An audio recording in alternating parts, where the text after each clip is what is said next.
Jamie McLennan joining us once again. We're going to be talking about some of the news off ice from around the league, beginning with the fact that the Toronto Maple Leafs have now made it official. Jake Muzzin is out for the year. How will this affect the plans for GM Kyle Dubas as we get to about a week till the deadline?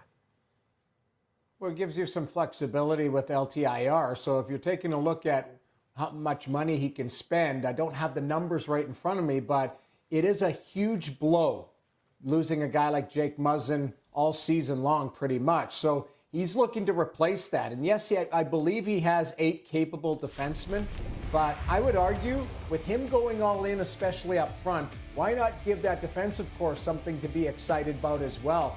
I'm sure there's a shiny toy out there for Kyle Dubas to try and acquire for that defensive core. Now, it might have to be a top 4 defenseman, or he might just add a guy that has some bite that can be your 6 or 7. Because if you're hoping to go on a long run, you are going to need depth in every position. So I would argue that he would be looking for a defenseman, and the fact that he might be even looking for a goaltender as well with some experience in the event that Samsonov, and Matt Murray might not be available to them, or if there's an injury or inconsistency, you always need another good goaltender in the wings. Oh, well, I'm so glad you brought that up, my friend, because I believe the Ottawa Senators are about to get Cam Talbot back after a groin injury. He'll be back Friday against the Hurricanes. Our own Darren Dreger has been reporting that teams have been calling Pierre Dorion about the veteran Talbot.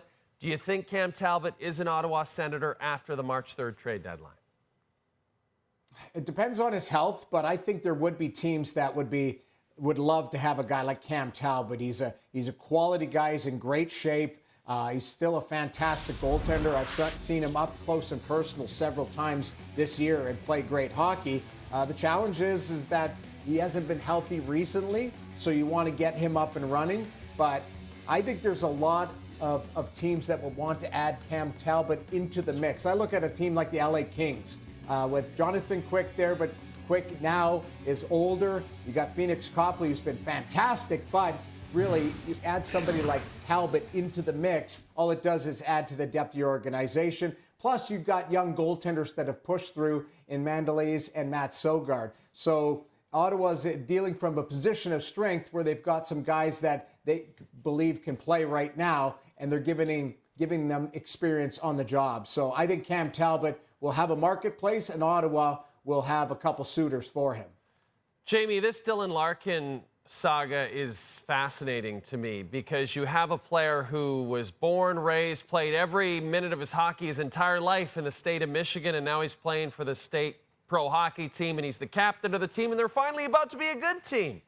And yet, Steve Yzerman has not been able to lock him down to a deal because Yzerman is holding tight on that 8 to low 8 number, and Larkin apparently wants somewhere around 9. And if you're Larkin's agent, Jamie, and you saw what Bo Horvat just got on the island, and you know Larkin's a better player, a younger player, presumably, why would you take less than him? This is such a tough situation because you know Larkin would love to stay home and love to see this through.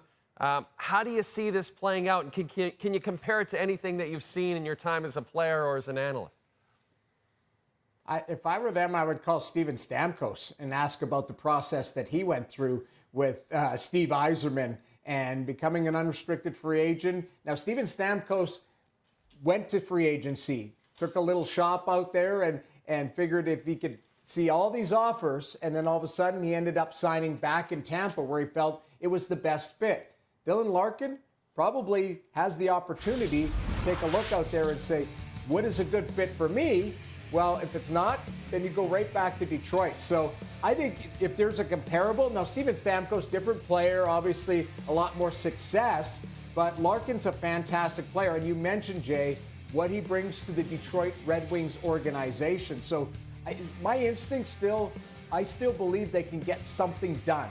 Cooler heads can prevail, but this is a business, and this is about money.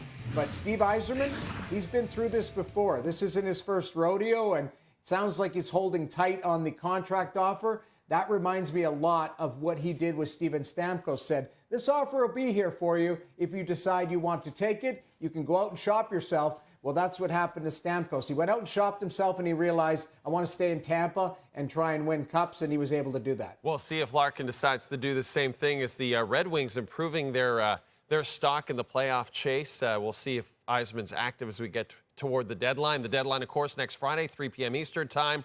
Jamie will be all over our Trade Center coverage. Thanks for this, buddy. We appreciate it.